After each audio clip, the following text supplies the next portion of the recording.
Hi everybody, welcome back to the channel. My name is Chair and today we are going to be reviewing the album Cold Spring Harbor by Billy Joel.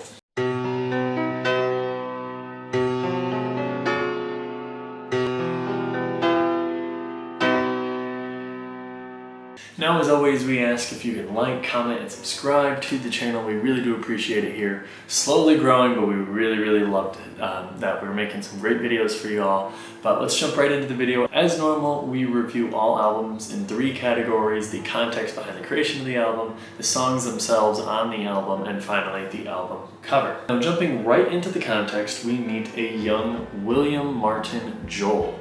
He is an aspiring musician in his home state of New York, and he signs a whopping 10-record deal with a fairly small and new production company, Family Productions. Now, crazy that he hasn't made any music yet and he signs a 10-record deal, but nonetheless, he gets in the studio, makes a clean-cut 10 tracks, and walks away pretty happy. Unfortunately, what he didn't know is that this production company wasn't ran the best. The owner, Artie Ripp, who recently acquired Family Productions, wasn't the best, I guess, technical engineer or anything, because he recorded the entire album at a faster speed, actually double the speed. So when you put on this record, it plays twice as fast as you're supposed to listen to it. And this infuriated William Martin Joel, now going by his stage name, Billy Joel, as we know him as. And he even compared himself to sounding like Alvin and the Chipmunks, which is pretty fair. And for a lot of, record systems back in the day, not every record system had the option to slow the record down or speed it up. Like my nowadays record player could do, I can slow it down to listen to the original sounding speed. But this is, an original, record that when you play it, it plays at double the speed. Obviously, this was a huge production error, and not only did that affect, his first debut album to the world, but obviously affected the sales of his album. It peaked at only 158 on the Billboard 200 in America, but surprisingly, in Japan, that was where it ranked the highest, reaching 44th place. So they must have loved something about the high speed, or they just had better technology over there. Nonetheless, it wasn't really the best performance for a debut.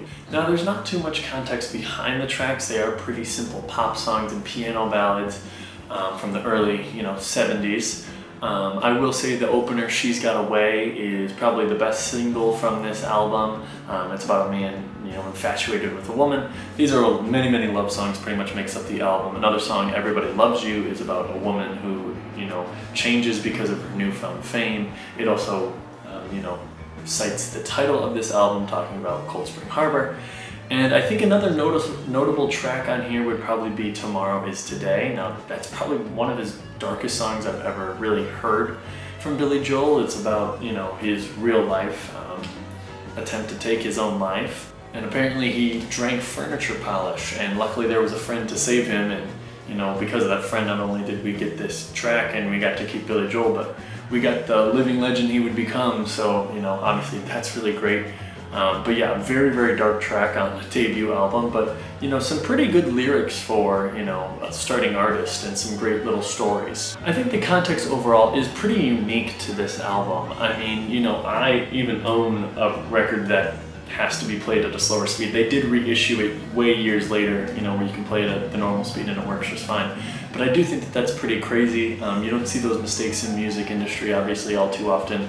And that, incident changed Billy Joel's career, leaving Family Productions, canceling his deal, moving on to do different things, and would ultimately lead to him being the, star we know him as today.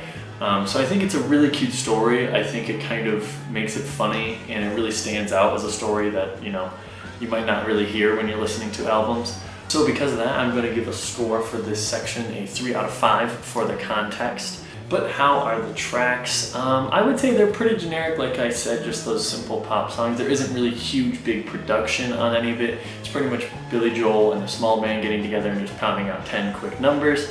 I will say one side note that does not relate anything to it.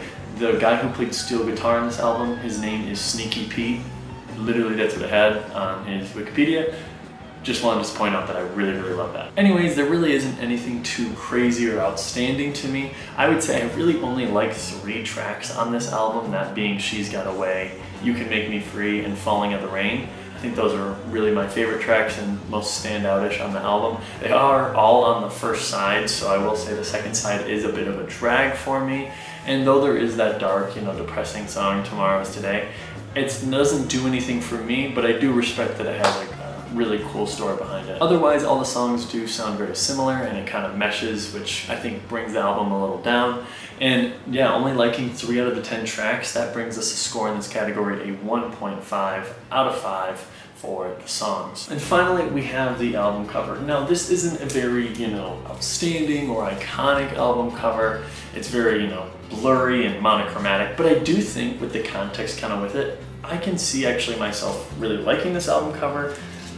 First, it kind of matches the songs and the energy of the album being very cold and a lot of, self-hate in some of the songs, a lust for a lot of relationships and tough love relationships in this album, which I think matches well. Also, he took it out of Cold Spring Harbor. I mean, he literally took it in a town near his hometown in New York. And finally, I'll just say for this last bonus point here, Billy Joel's rocking a mustache on this album cover. Facial hair you really will never see on Billy Joel in his future career. He does kind of do a beard later on, but he never does just a mustache with his long hair. And I just think it's very cool. I think he does rock it well. I'm surprised he doesn't do it, further in his career, but I will point that out. I do enjoy that on the album cover as well. So overall, actually surprisingly, I'm going to give this score a 3 out of 5. It's not, like I said, iconic or anything, but it matches really well to the album and the sound. Kind of matches the vibe you're listening to. And for a debut, I mean, it's a cute Billy Joel. Gotta give it to him. So adding up the scores, we reach a final score of 7.5 out of 15, which is a perfect middle score for this album. I'm actually surprised it scored this high. I thought it was going to be lower, especially because I don't really like a lot of the songs behind it. But reading more into it and learning about the context, I did find a little bit more enjoyment out of it. I think it's a pretty cool story. Also, this 7.5 results in our first ever tie in our series so far. 16 episodes in now, we reach our first tie. This ties the score of Let It Be by the Beatles, which may give me a lot of hate or, shock on that. And obviously, there is difference between the two for the different rankings. And if I had to choose between the two, obviously I think I would pick Let It Be over this album. But that's where the score lies today, so it is pretty shocking that it kind of tied with that. It also nestles itself just above AC/DC and just below Ambrosia. But yeah, I hope you enjoyed today's quick review of Billy Joel's debut album. Like I said, I own all of his albums, so the next great chunk of episodes are going to be kind of slowly getting through his career, which means the next episode we will be going into a lot more well-known album, Piano Man by Billy Joel. So like I said, make sure to like, comment, subscribe, stay tuned for that. We look forward to getting deeper into his career, and we hope to see you around then. So yeah, we'll see you next time.